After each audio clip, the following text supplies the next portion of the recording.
E aí pessoal, tudo bem? Faço um excepcional dia que hoje eu estou a fazer. Espero que vocês estejam a fazer. Faço um excepcional dia, vamos ficar fortes, dando corpo, alma e espírito. Vamos ficar fortes. Bom, hoje eu vou ser muito breve. Eu vou falar sobre guerras. Quem não gosta de guerra? Eu não gosto de tempos de guerras. Estou a falar das suas próprias guerras. Qual a sua guerra? Bom, eu acredito que vocês já ouviram falar do rei Davi, o homem que mais criou guerra em Israel. O homem que quando entrava em batalha, ele matava mais de 1000 soldados só com a força de um braço. Davi foi o cara que mais criou guerras em Israel. Esse cara... O homem não brincava em serviço com guerras. Ele literalmente aniquilava, ele resolvia esses problemas. E qual é a sua guerra? Falando, mas agora não estamos em tempos de guerra. Estamos em tempos de guerra. Você está, todos nós temos nossas próprias guerras, nossos próprios conflitos que nós precisamos de resolver. Ou melhor, não são conflitos, são guerras. Se vocês forem prestar atenção à história de Davi e Salomão, vão ver algo muito interessante. Davi, no tempo de reinado de Davi, foi o tempo que houve mais guerras em Israel. E no tempo de reinado de Salomão, foi o tempo que não houve nenhuma guerra, zero. Desde o primeiro rei, Saul, até o último rei.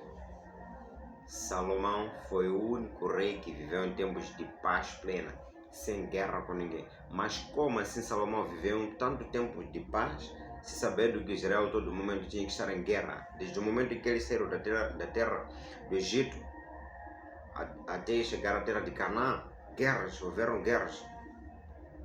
Houveram militares mortos. Mas como que Salomão viveu isso? Bom, isso é muito simples. Não tem como ter tempos de paz se não houver guerras. Isso não existe. Não tem como ter tempos de paz se não houver guerras. Isso não existe. Não tem como. Salomão só viveu aquele tempo de paz porque o pai dele era um homem estratégico e aniquilou muitos reinos. Destruiu muitos reinos. Então, eles entraram em campo de guerra para poder viver 40 anos sem guerras. Quer dizer que Davi entrou não é que ele falou que eu vou fazer isso. Não é isso. Ele não escreveu isso. Mas a gente pode aprender com a história dos dois, Salomão, ao melhor Davi e Salomão. Não tem como você ter tempos de paz se você não ter tempos de guerras. Primeiro você tem que viver suas guerras. Qual é a maior guerra que existe? É você mesmo. Você tem que acordar todos os dias para resolver seu problema. Lembro-vos mais uma vez, Salomão só teve 40 anos sem guerras. 40 anos sem guerras, porque o pai dele passou a vida dele a matar os inimigos. Salomão era sábio, ou melhor, Salomão acessava a sabedoria de Deus. Quem sabe o Deus? Salomão só acessava a sabedoria de Deus. Então o que Salomão fazia? Vocês acham mesmo que alguém ia querer se meter com Salomão, sabendo que o pai dele era um cara que quando entrava na guerra era para acabar com tudo? Acham mesmo? Ninguém ia se meter com o gajo. Ninguém ia se meter com Salomão. Por quê? Salomão só falava o seguinte: olha, eu sou pior que meu pai. Davi já tinha criado uma fama terrível de ser um homem terrível em campo de batalha. A Bíblia diz que é o homem segundo o coração de Deus, não é isso? Diz. Mas quando ele entrava em campo de batalha, não restava nem cabrito, nem neném, não restava nada, quilava tudo, nem pedra sobre pedra. Então, Salomão, ele era tipo um contador de histórias. Ele pegava o histórico de guerra do pai dele, usava nas mesas onde ele se assentava com os outros reis. E Salomão só casava, não casava. Muitos falam, mas era mulherengo. Não. Salomão não era isso, nada disso. Ele queria muito mais usar isso para sua própria defesa. Entendeu? Okay? Salomão teve 1000 mulheres, 300 concubinas e 700 esposas. Se um reino quisesse se meter com Salomão, ia estar a se meter com 1000 reinos. Vocês acham mesmo que alguém ia querer isso? Não tem como. Então Salomão era sábio. Ou melhor, ele acessava a sabedoria. Ele acessava a sabedoria. Ele usou muito mais o histórico do pai de guerra para ninguém querer atacar ele. Ele só chegava e falava, simples assim, não está escrito na Bíblia, né? Mas só pensa comigo. Ele só chegava e falava simples assim, eu sou pior que o meu pai. Acabou, ninguém ia falar com o gajo, ia ficar quieto, calado, acabou. Por quê? Teve tempo de guerra que criou história para esse vir contar e viver tempos de paz. Se você não tem guerra, só querer tipo, essa falsa sensação de paz, você vai viver só num campo de conflito todo momento. Se não tem guerra, vai estar sempre aflito. Se Davi não tivesse aniquilado daquele jeito, ia ter gente sempre a ameaçar Salomão. E Salomão ia ser obrigado a não sei o que, não. Porque Salomão não pegava espadas. Não era muito afim disso. Então Salomão ia viver tempos de conflitos. Entende? Salomão ia viver tempos de conflitos. Então, ame suas próprias guerras. Qual é a sua guerra? Seja a guerra financeira. Qual a atitude que você tomou para resolver isso aí? A tua guerra emocional, o que você está a fazer? Qual a atitude que você está a tomar para não sofrer, para não ser abatido no campo de batalha? Qual é? Começa a caçar a guerra. Qual é a sua guerra? Se é financeira, você tem que produzir uma ação, tem que praticar algo para acabar com essa guerra e vencer essa guerra. E teu cérebro começar a te respeitar. Qual é a sua guerra?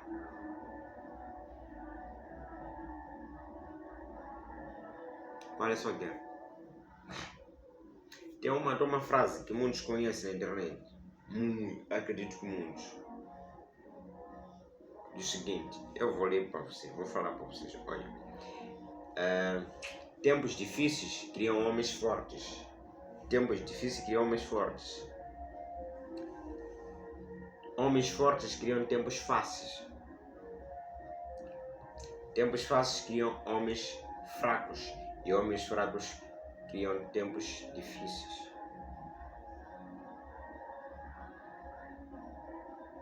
Entenderam? Esse é um ciclo. Tempo difícil cria homens fortes. E homens fortes criam tempos fáceis. Davi viveu um tempo difícil, criou um tempo fácil para o filho. Davi viveu tempos difíceis para criar tempo fácil para o filho. O filho usava da história do pai. Do histórico do pai para calar muitos. E homens fortes criam tempos fáceis. Quer dizer que Davi criou tempo fácil para o filho. Tempos fáceis criam homens fracos. Então Salomão, Davi era mais forte. Davi. Entende? E homens fracos criam tempos difíceis. Por que homens fracos criam tempos difíceis? Eles têm algo que aquele homem que criou isso num tempo, aquele homem que viveu no difícil, ele cria um império muito forte. Ele criando um império muito forte, ele vai criar tempos fáceis para os filhos. E os filhos vão acabar ficando acomodados. Se os filhos não treinarem para administrar esse império, eles vão quebrar esse império. Então quer dizer, esse viveu tempos difíceis, então criou tempos fáceis para o filho. É tipo, alguém quando era pobre, ficou rico. Os filhos dessa pessoa vão ter uma vida de luxo, claro. Vai ter vida de gente rica. Então isso é tempo, esse cria tempo fácil para os filhos. Agora, se esse não treinar os filhos para suportar tempos difíceis, os tempos fáceis que estão a viver esses filhos vão criar homens fracos, que os netos não conseguirão não conseguirão administrar esse império, vão destruir o império. Entende? Vão destruir o que foi criado. É uma analogia muito simples. Esse que viveu difícil criou um império muito forte, sólido, só que acabou que criando tempos fáceis para os filhos. Se ele não treinar esses filhos vão acabar vivendo num tempo fácil que foi criado pelos pais, que era, digamos, pobre. Vai criando um tempo fácil para os filhos, para eles viverem melhor que ele. Só que se esses não forem treinados, esses vão ser homens fracos, que consequentemente vão treinar homens fracos, e essa terceira geração virá destruir esse império. A maioria das empresas, os maiores impérios, eles morrem na terceira geração. Por quê? Esse que viveram porque era pobre, ele tinha mentalidade forte. Agora, quando esse ficou rico, teve filhos, os filhos viveram um tempo de abundância e fartura. E os filhos não se preocuparam em treinar, ou ele não treinou a esses, e esses acabaram vivendo em tempos muito fáceis, que quando esses tiveram filho, ao invés de quando esses não foram treinados, no legado que esse criou, esses vão pegar os filhos deles, como viveram em tempos fáceis, eles vão treinar do mesmo jeito que eles foram ensinados ou treinados. Que tempos fáceis, então vão criar homens cada vez mais fracos. Então, quando esse império chega na terceira geração, morre, porque não tem gente com capacidade para administrar isso. Por isso acaba que se destruindo impérios. Acaba que muitas empresas fortes acabam que morrendo. Sempre é na terceira geração, nunca passa da terceira. Nunca passa da terceira. Eu que estou num tempo difícil, eu vou ter que treinar os meus filhos para eles administrarem, para eles viverem um tempo difícil. Mesmo eu podendo possibilitar coisas fáceis, eu vou ter que destreinar para que o legado que eu criar não venha morrer na terceira geração. Eu vou treinar esse, vou lhes ensinar a eles, vou colocar na cabeça deles desde miúdos, a eles treinarem os filhos deles. E vou lhes ensinar os filhos a treinar os filhos, para não o legado ainda persistir. Entende? Então, faça um excepcional dia, pense, analise o que eu acabei de falar para vocês agora, analise e veja como você pode adaptar na sua vida. Isso eu acabei de ler, já estou a transbordar. Acabei de ler um livro agora, Vá para a Guerra. Não é o nome do livro, né? Mas eu vou dizer o seguinte: vá para a guerra. Qual é a sua guerra financeira? Eu já falei. Se é financeira, você tem que tomar uma atitude para acabar com isso. Se é mental, você tem que ficar cada vez mais forte aqui. Tem que vencer essa guerra. Não tem como. Você que vai ter que vencer, não é outra pessoa, é você. Tá bom? Faça um excepcional dia e vamos ficar muito forte. Vamos treinar, tá bom? Muito obrigado. Valeu. Tchau.